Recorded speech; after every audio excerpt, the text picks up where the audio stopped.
امام الانبیاء فخر الانبیاء تاجدار انبیاء آقا نامدار مدنی تاجدار حامی بکسا والی دو جہاں شہنشاہ حسینہ حضور سرورہ مالک کون و مقام احمد مجتبی حضرت محمد مصطفیٰ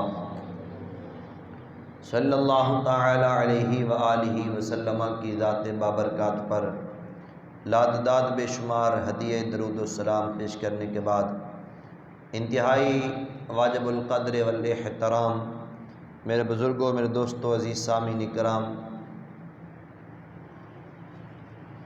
خدائے وحدہ لا شریک کی عطا کردہ توفیق سے ایک مرتبہ پھر نماز جمعہ کی ادائیگی کے لیے اللہ کے پاکیزہ اور مقدس گھر کے اندر جمع ہونے کی سعادت نصیب ہو رہی ہے۔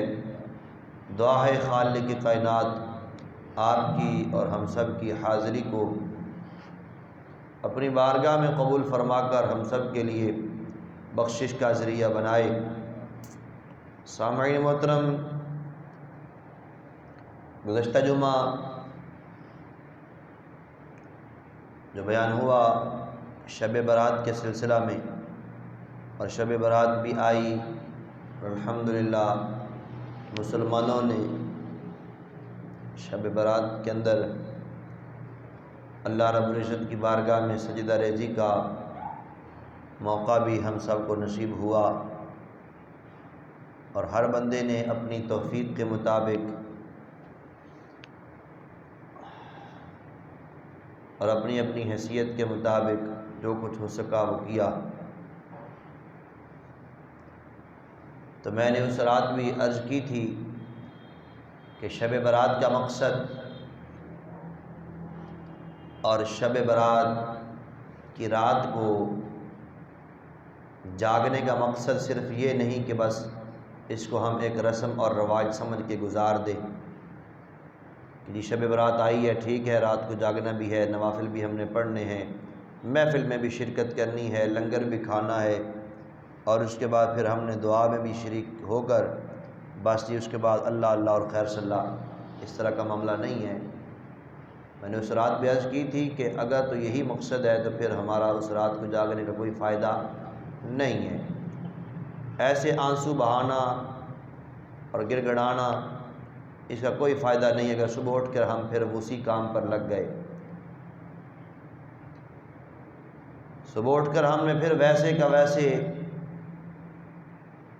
لوگوں کو بیوقوف بنانا شروع کر دیا، صبح اٹھ کر اپنے گناہ پر ویسے ہی قائم رہے، نہ ہم نے جھوٹ بولنا چھوڑا، نہ ہی ماں باپ کی نافرمانیاں چھوڑی، نہ ہی ماں باپ کو دکھ اور تکلیف پہنچانا چھوڑا، اور نہ خوف خدا ہمارے دل میں پھر اسی طرح جس طرح پہلے گناہوں پر بزید تھے اسی طرح قائم رہے، تو پھر شب برات میں جاگنے کا فائدہ نہیں۔ شب برات میں اصرار التسبیحات پڑھنے کا کوئی فائدہ نہیں۔ فائدہ تب ہوگا جب ہم نے اس رات اللہ سے جو وعدہ کیا توبہ کرتے ہوئے کہ آئندہ نہیں کریں گے، تو آئندہ نہ کرنے کا عزم مصمم جو ہے وہ ہونا چاہیے اور اس پر قائم رہنا چاہیے، پھر توبہ کا مزہ آتا ہے۔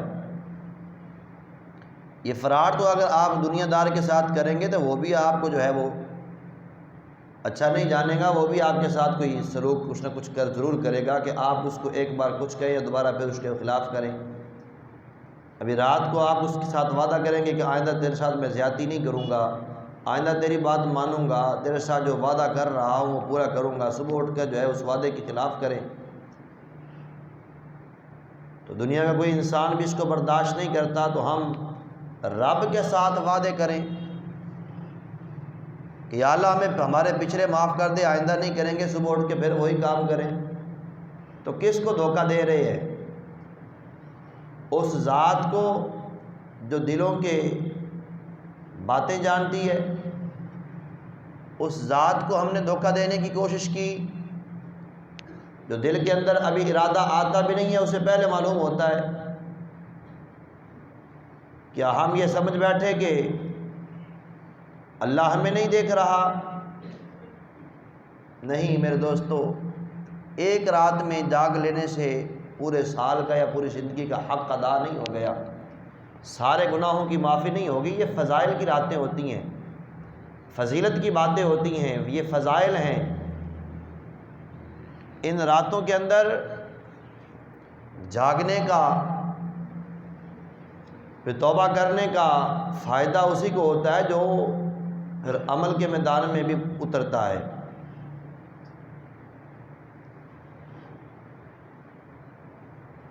توبہ کرنی ہے تو پکی پکی توبہ ہونی چاہیے،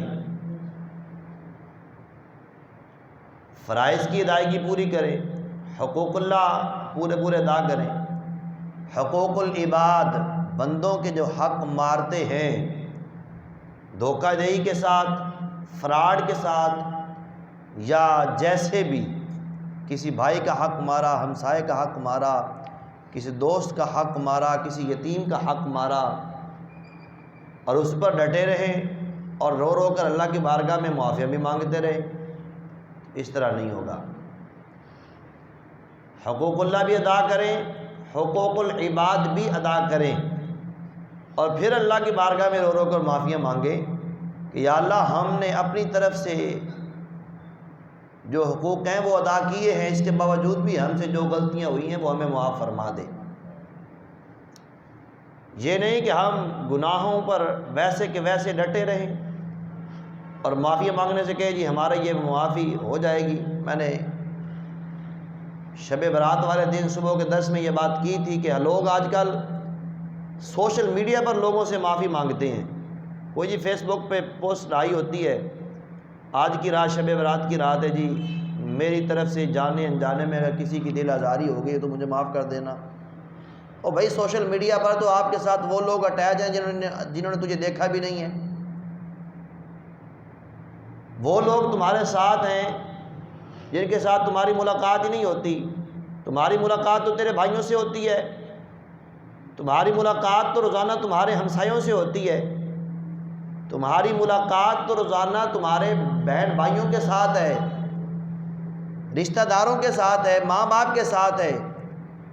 ان سے بھی معافی مانگو، جو بہن کو تکلیف دی ہے بہن سے بھی کبھی معافی مانگ، ماں کو دکھ پہنچایا ہے ماں کے پاؤں پکڑ کے چوم کے اس سے معافی مانگو، باپ کو تکلیف دی ہے، باپ کی دل آزاری کی ہے تو باپ کو مناؤ۔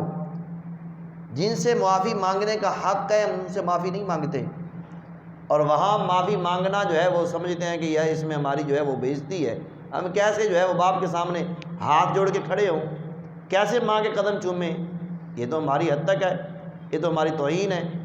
اور جن لوگوں کے ساتھ ہمارا دور کا واسطہ بھی نہیں ہے سوشل میڈیا پر، ان سے ہم ہاتھ جوڑ جوڑ کے معافیاں مانگ رہے ہیں، کس بات کی معافیاں مانگی جا رہی ہیں؟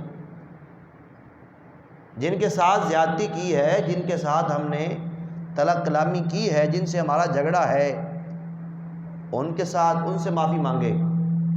تو خیر بات میں شروع میں یہ کر رہا تھا کہ شب برات گزر گئی، ہم نے عبادت بھی کی، صلاۃ و تسبیح بھی پڑھی، دعائیں بھی مانگی ہیں، اس پر قائم رہنا ضروری ہے۔ یہ نہیں کہ اب ایک رات ہم نے لگا لی ہے تو پورا سال ہمارا گزارا ہو جائے گا، ایسے ہرگز نہیں ہے۔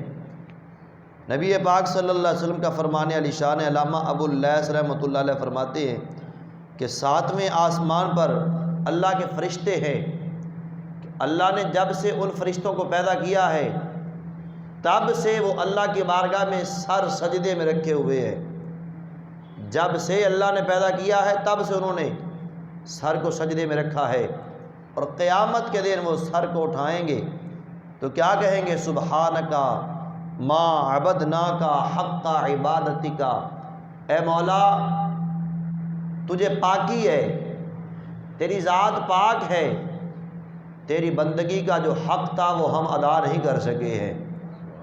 جن کو جب سے پیدا کیا گیا ہے، اللہ کے فرشتے، نوری مخلوق جو گناہ کرتے ہی نہیں ہیں، جن کے اندر مادہ شہوت ہے ہی نہیں، نفسانی خواہش جس طرح انسان کے اندر ہے اس طرح کی خواہش ہے ہی نہیں، گناہ کا تصور بھی نہیں، ساری زندگی انہوں نے سر سجدے میں رکھ کے گزار دی ہے، قیامت کے دن سر اٹھائیں گے تو کہیں گے مولا تیری عبادت کا حق ہم ادا نہیں کر سکے ہیں، ہم جو ہے ایک رات جاگنے سے کہتے ہیں جی ہم نے جو ہے ساری رات عبادت کی ہے اس لیے ہم صبح کی نماز جماعت کے ساتھ نہیں پڑھ سکے۔ نماز کچھ تو جو ہے وہ جاگتے ہیں پہ صبح کی نماز پڑھتے ہی نہیں ہیں، وہ جی رات کے بعد کرتے رہے۔ میں کہتا ہوں ایسی عبادت جو ہے وہ قابل قبول نہیں ہے۔ اگر تو نے ساری رات جاگ کے گزاری ہے اور صبح فجر کی نماز نہیں پڑھی نا تو یہ سارا رات کا جاگنا تیرا بیکار ہو گیا، کیونکہ جو رب کا فرض تھا وہ تو نے چھوڑ دیا۔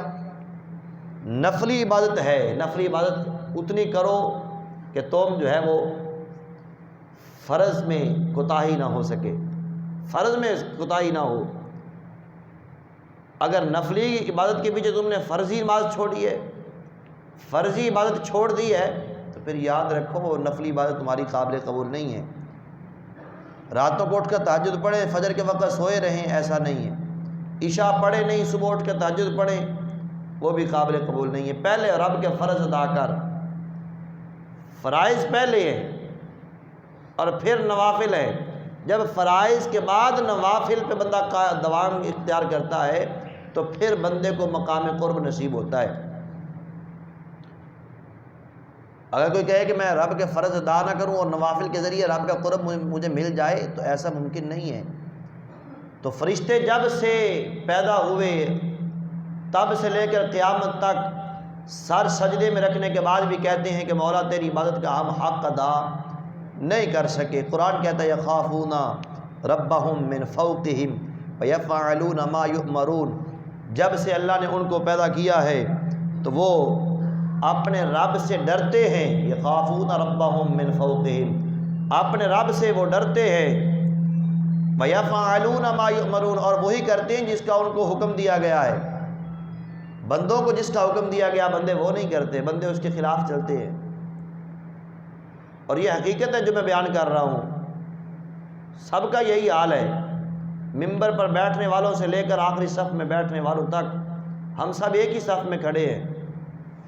ہمیں جس بات کا حکم دیا جاتا ہے ہم اس پر نہیں چلتے۔ ہر معاملے میں ہم اللہ رسول کے حکم کی حکم عدولی کر کے کہتے ہیں جی پتہ نہیں جو ہے وہ ملک کے اندر سکون کیوں نہیں ہوتا، ملک میں جو ہے وہ امن کیوں نہیں ہوتا۔ ارے جو نبی پاک صلی اللہ علیہ وسلم نے دین تجھے دیا ہے اس پر تو نے خود عمل کیا، اپنے گھر کے اندر عمل کروایا، جہاں تک تیرا اختیار ہے تو نے اس اختیار کو استعمال کیا نہیں۔ خود اپنے آپ پہ دین مصطفیٰ کو لاگو کرنے کے لیے ہم تیار نہیں۔ جس کے اندر امن ہی امن ہے، سکون ہی سکون ہے، پیار ہی پیار ہے، محبت ہی محبت ہے، الفت ہی الفت ہے، ہم اس طرف آنے کو تیار ہی نہیں۔ سامعین محترم، نبی پاک صلی اللہ تعالی وسلم نے فرمایا اذا اقشعر جسد العبد من خشیۃ اللہ تعالی تخانت عنہ ذنوبہ کما یتخانت عن الشجرۃ ورفتھا۔ فرمایا نبی پاک صلی اللہ علیہ وسلم نے یہ جو رات گزری ہے نا اس رات کے حوالے سے ہی گفتگو ہے، کیونکہ توبہ ہم نے کر تو لی ہے، اس توبہ پر قائم بھی رہنا ہے۔ سرکار دو عالم صلی اللہ علیہ وسلم نے فرمایا اذا اقشعر جسد العبد، جب کوئی بندہ خوف خدا سے اس کا جسم کانپتا ہے، جسم لرز جاتا ہے، حقیقت میں دکھلاوے کے لیے نہ ہو۔ نبی پاک صلی اللہ علیہ وسلم فرماتے ہیں کہ جب کسی بندے کا جسم خوف خدا سے کانپتا ہے تو اس کے جسم سے گناہ ایسے جھڑ جاتے ہیں جس طرح درختوں سے پتے گرتے ہیں۔ کسی درخت کو پکڑ کر ہلائیں تو اس درخت سے جس طرح پتے گرتے ہیں، فرمایا بندے کے جسم سے اس طرح گناہ جھڑ جاتے ہیں جب بندہ خوف خدا سے کانپتا ہے۔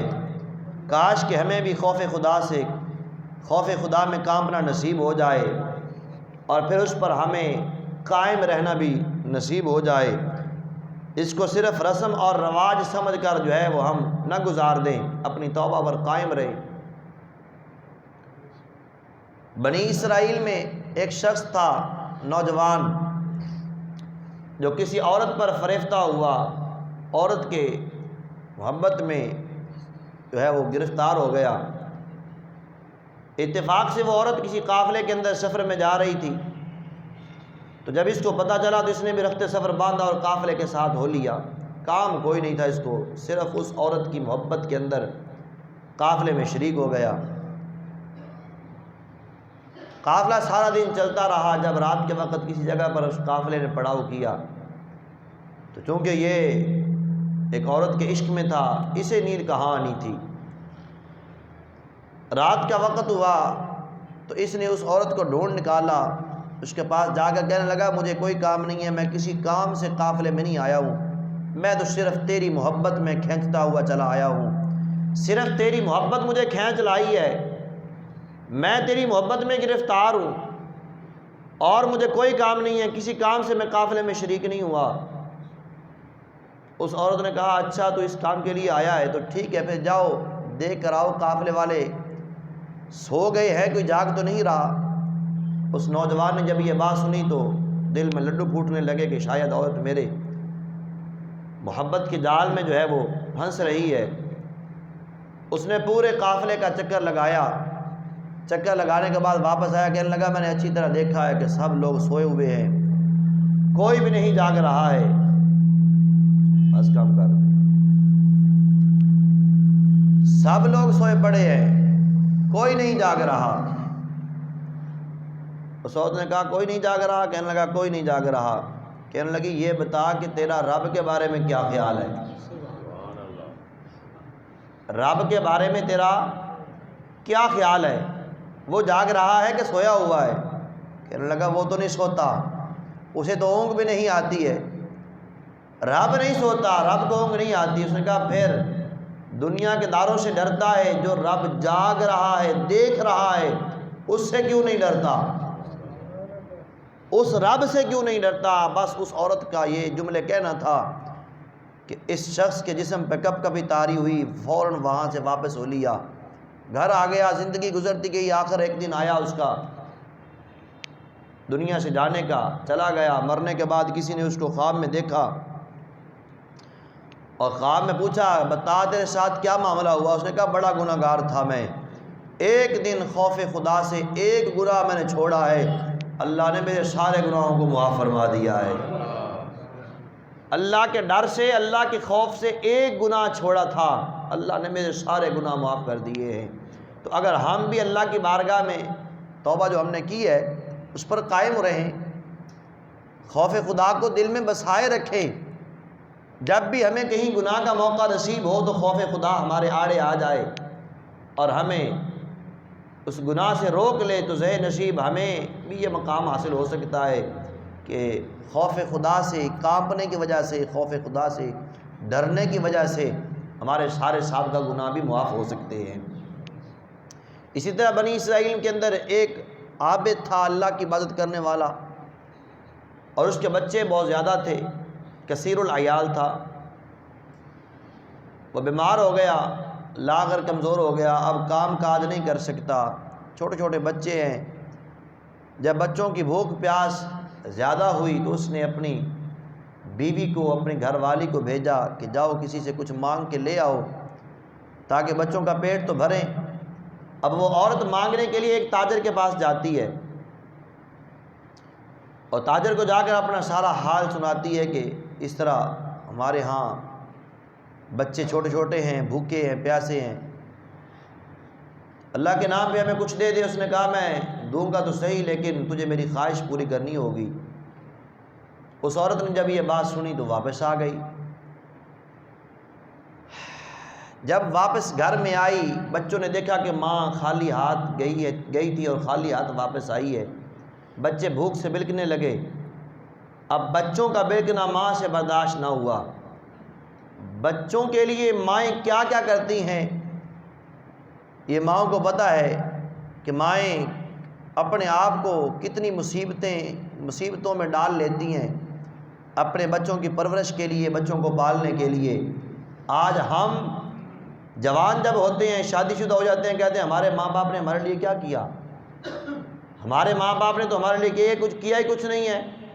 اب ہم ہی بڑے ہوئے اور ہم نے سارا کچھ کرنا ہے اور ہم نے سارا کچھ بنایا ہے، ہمارے ماں باپ نے تو ہمارے لیے کچھ بھی نہیں کیا. شرم نہیں آتی جب ہم یہ بات کرتے ہیں، اپنی زبان سے یہ لفظ ادا کرتے ہیں، اس وقت شرم نہیں آتی ہمیں؟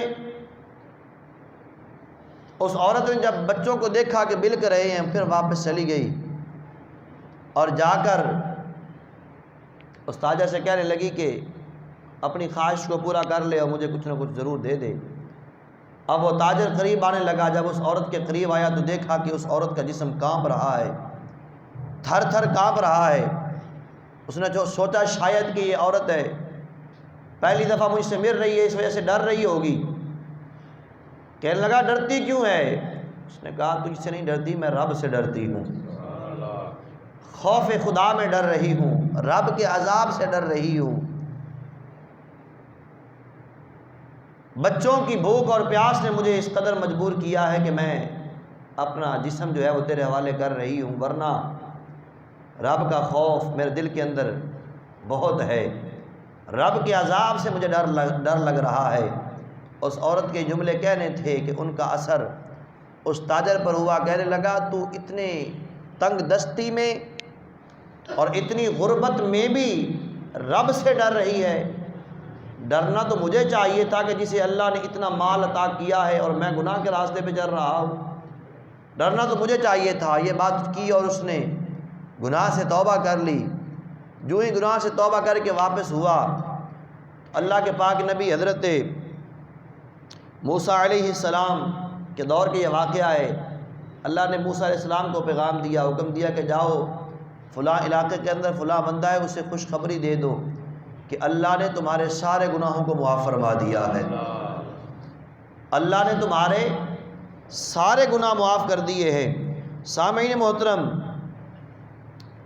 پاک نبی، اللہ کے نبی حضرت موسیٰ علیہ السلام جب اس کے پاس خوشخبری لے کر آتے ہیں، فرمایا کہ تجھے مبارک ہو، اللہ کا یہ پیغام ہے کہ اللہ نے تیرے سارے گناہوں کو معاف کر دیا ہے، لیکن یہ تو بتا تو نے وہ کون سا نیک عمل کیا ہے جس نیک عمل کی برکت سے اللہ نے تیرے گناہوں کو معاف فرما دیا ہے۔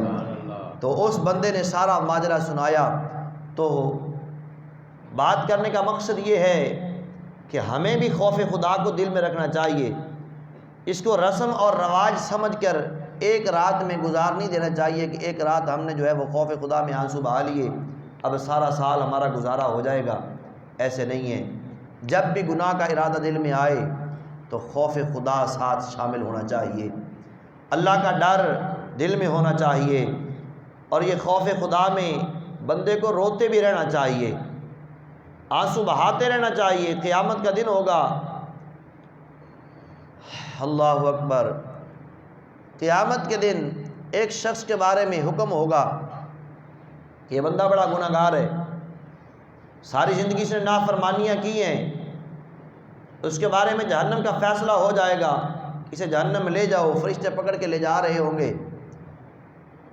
اب وہ بندہ جو مجرم ہے فرشتوں کے ہاتھوں جہنم کی طرف جا رہا ہے، لیکن اس بندے کی آنکھ کا ایک بال، قابل توجہ بات ہے، ایک بال اللہ کی بارگاہ میں عرض کرے گا مولا تیرے محبوب کا فرمان ہے جو تیرے ڈر سے روتا ہے اسے تو کبھی جہنم میں نہیں جلائے گا، یا اللہ میں تیرے خوف سے رویا تھا، میں تیرے خوف سے رویا تھا، کرم نوازی فرما، آج مہربانی فرما۔ اس ایک بال کی سفارش پر اللہ اس بندے کو جہنم میں جانے سے بچا لے گا اور اس بندے کی بخشش ہو جائے گی۔ تو سامعین محترم، اگر ایک بال کے رونے کے سبب پورے بندے کی بخشش ہو سکتی ہے، تو اگر ہم خود آنسو بہائیں اللہ کی بارگاہ میں اور گڑ گڑائیں، خوف خدا کو دل میں بھی رکھیں، آنکھوں میں بھی اس کا ظہور ہو، اور جب تنہائی کا عالم ہو تو سر سجدے میں رکھ کے آنسو بہا لیے جائیں اس کی بارگاہ میں۔ اور مجھے وہ پھر بات یاد آ گئی، ٹائم پورا بھی ہو رہا ہے، توجہ کے ساتھ بات کو سنیے گا۔ قیامت کا جب دن ہوگا تو جہنم جو ہے وہ پوری اپنی آب و تاب کے ساتھ، جہنم کی آگ امت مصطفیٰ کی طرف بڑھ رہی ہوگی۔ مکاشفۃ القلوب کے اندر امام میں غزالی رحمۃ اللہ علیہ نے یہ بات لکھی ہے کہ آگ جو ہے وہ امت مصطفیٰ کی طرف بڑھ رہی ہوگی۔ اب لوگ جو ہے جہنم کی آگ کو کہیں گے تجھے روزہ داروں کا واسطہ، پیچھے چلی جا، تجھے صدقہ کرنے والوں کا واسطہ، پیچھے چلی جا، نماز پڑھنے والے نمازیوں کا واسطہ، پیچھے چلی جا، تجھے جہاد کرنے والے جہادیوں کا واسطہ، واپس چلی جا، حج کرنے والے حاجیوں کا واسطہ، واپس چلی جا، الغرض ہر نیکی کرنے والوں کا واسطہ دیا جائے گا۔ اور وہ آگ جو ہے وہ برابر بڑھتی چلی جائے گی، پیچھے ہٹنے کا نام نہیں لے گی۔ لیکن جبریل امین ایک پانی کا پیالہ نبی پاک صلی اللہ علیہ وسلم کی بارگاہ میں پیش کریں گے، سرکار اس ایک پانی کے پیالے کو اس آگ کی طرف پھینکیں گے، جس کی وجہ سے وہ ساری کی ساری آگ بجھ جائے گی۔ اب جو ہے جبریل امین عرض کریں گے یا رسول اللہ آپ کو معلوم ہے کہ یہ جو پانی کا پیالہ آپ کی بارگاہ میں پیش کیا گیا یہ کس چیز کا پیالہ تھا، کون سا یہ پانی تھا؟ فرمائیں گے میرے مصطفیٰ بتائیے جبریل وہ کون سا پانی ہے؟ عرض کریں گے آقا یہ آپ کی امت کے جو لوگ خوف خدا سے آنسو بہاتے تھے ان آنسوؤں کا پانی تھا، جس پانی کی جناب والا اتنی برکت ہے کہ جہنم کی بڑھتی ہوئی آگ کو جو ہے وہ بجھا دیا گیا ہے۔ تو آخر میں پھر وہی بات میں کر رہا ہوں کہ صرف یہی نہیں کہ شب برات کی رات کو ہم نے آنسو بہا لیے اب جو ہے وہ سارا سال گزارا کریں، ایسے نہیں، بلکہ اس اپنی توبہ پر ان آنسوؤں پر قائم رہیں، گناہوں سے حد الامکان، آخر انسان ہے گناہ ہو جاتا ہے، اس کا مطلب یہ نہیں کہ ہر بندہ جو ہے وہ کامل ولی جو ہے ہو جائے، ظاہر نصیب اللہ تعالیٰ ہر ایک کو مقدر میں کرے، لیکن یہ ہے کہ بندے کو خود تو کوشش کرنی چاہیے کہ میں نے اللہ کے ساتھ جو وعدہ کیا اس وعدے پر میں قائم رہوں۔ ہم کسی دنیا دار کے ساتھ وعدہ کر لیں اسے پورا کرنے کی کوشش کرتے ہیں، تو رب کے ساتھ ہم نے وعدہ کیا ہے شب برات کی رات کہ یا اللہ پچھلے معاف کر دے، اب گناہوں کے قریب نہیں جائیں گے۔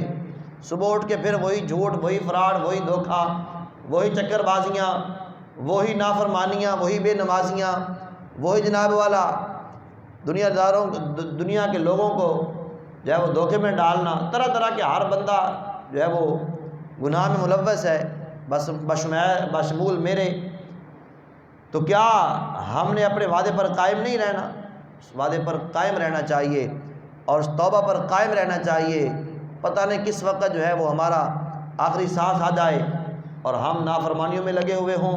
دعا ہے خالق کائنات ہم سب کو عمل کی توفیق نصیب فرمائے، اپنی توبہ پر استقامت بھی نصیب فرمائے، اور اللہ تعالیٰ کی نافرمانیوں سے ہم سب کو بچنے کی توفیق اور سعادت نصیب فرمائے۔ آمین۔ وما علینا الا البلاغ۔